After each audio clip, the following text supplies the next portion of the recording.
What's going on, YouTube family? Welcome to Automotive Life. My name is Lucky, and today we're going to be talking about why Americans simply can't afford their car payments. Now, some late breaking news came out. Severe account delinquencies reached record highs, and the data is according to Cox Automotive that was released today. Now, why is this so significant? Well, Cox Automotive is the largest automotive group in the United States. They own the biggest auction house, which is Manheim. They own Kelley Blue Book, which tells the banks how to value cars. And they own Auto Trader, which tells the public how to actually pay for them. Now, this is the first negative press that I've seen them actually put out about the car market. So for the last 2 years, I've been screaming from the hilltops that the auto loan crisis is something big. But everybody was so focused on the used car prices that they totally forgot about this. And so now it's finally coming to pass. And this is something that I'm telling people, this is going to have major ripple effects across the financial industry, especially with so many banks having so many issues with liquidity. Because once these cars start getting defaulted and they go to the auction, they're going to be selling for fractions of what they owe. So just to go over some numbers to give you guys a further grasp of what's going on, let's go ahead and start off with what new car prices were back in 2019. So back in 2019, the average car costed $32,500. Now, if we fast forward to 2023, so the average car price in 2023 is $47,362, which is a pretty significant jump from 2019. Now, why am I so worried about these numbers? Let me show you what happens once you start adding some financing to it. So let's go ahead and start off with just a basic finance. I got my calculator out. Let's go ahead and go over the numbers. So if we put the original price of what you could buy a brand new car for back in 2019, our $32,500, we put zero down payment because a lot of people were buying back then, with no down. We put 3% interest rate because 3% was a good average rate for people with regular credit. I live in Nevada, so I put some sales tax in there. I put 60 months because I figured that'd be a good amount. Our payment amount is going to be $631. Now, to me, that seems pretty high, especially for just an average car. We're talking Toyota Camry, Ford Fusion, or maybe even a Toyota RAV4. Now, let's go ahead and fast forward to 2023 prices. We're going to go ahead and put in the calculator, $47,000, $362.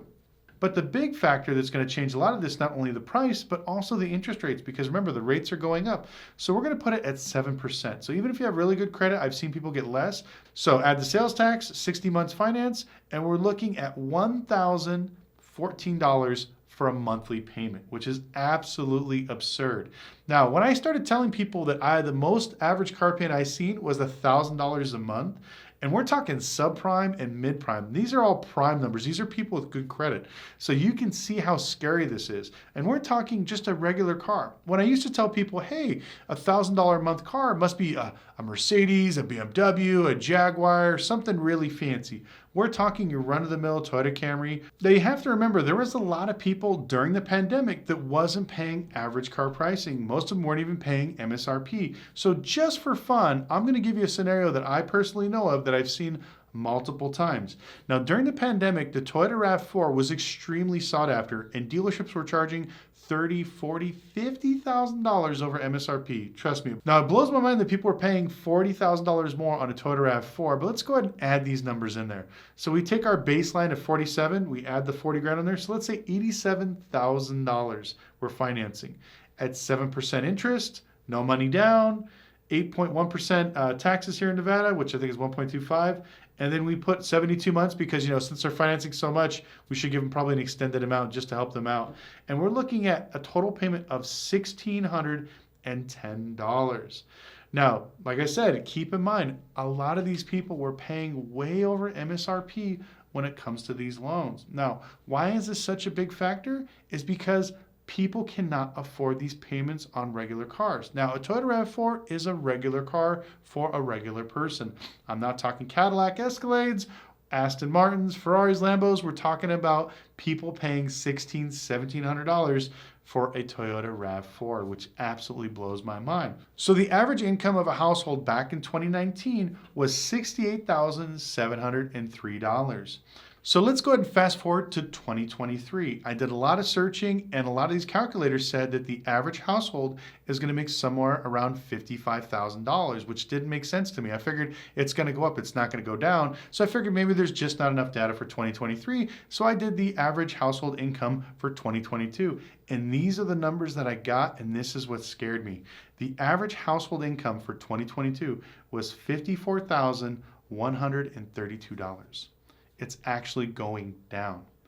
Now tell me this, I'm not a math wizard, so I'll let you guys do the math. Car prices are going up, interest rates are going up, everything is going up, rent, gas, food, but Americans are making less and less every single year. So how in the hell are they going to afford these $1,000 car payments on a Toyota Corolla? They simply cannot. And this is why I'm saying that the auto loan crisis is much bigger than what you're seeing. I wish I could take you guys with me to go through this paperwork, and I can show you all the people that have crazy loans. We're talking they owe $80,000 on a Palisade with 60,000 miles. They owe $80,000 on a base Charger because somebody was able to stuff them in there and the bank bought the deal. You would not believe how many loans I've seen through the last 3 years that people are just absolutely buried and there's no way in hell of getting out of it. Who's going to eat this? Well, most people are going to walk away. But guess who's going to eat up all that deficiency and all those cars are the banks. And as we know, with the shaky financial institutions that we have now, that's just one more log piled in the fire that's going to roast these banks' asses. Now, this is why I'm screaming from the hilltops. It's going to get much worse. So every time somebody tells me, oh, Lucky, the prices are going up, they're only going to go up, I tell everybody this. Take a thought. Listen to what I said. Banks will only lend what the car is worth. If they're getting a lot of cars that are going down in value and people are not paying their bills, they're not going to over leverage themselves to new people. They're going to be more conservative because they're losing so much money. So instead of doing 84 months, they maybe cap it at 70 months. Instead of giving you 5%, they're going to give you maybe 8% because they want to hedge their bet. They want to shorten the term, lower the amount financed, raise the interest, so this way they feel comfortable in lending that. And all in all, it's getting tighter and tighter, and it's getting harder for people to finance. We talked about this in our last video on why dealers can't sell cars during tax seasons because the banks are not being open with the purse strings. They saw what's happening, they pulled the purse strings back, they don't want to let all that money hit the market because they don't want to have to go into debt buying bad paper. But anyways, I would love to hear your opinions, or if you have anything you want to share, if it's something in your area that you love to see, please do. And even if your opinion is different from mine, it's okay, we could still be friends. But I'd love to hear in the comment section below on what you guys think of the current climate and how the auto loan crisis is going to affect other markets when it comes to real estate, finance, the stock market, etc. Anyways, I want to thank you guys so much for watching. Once again, follow us on Instagram at Lucky Lopez, and we'll see you next video.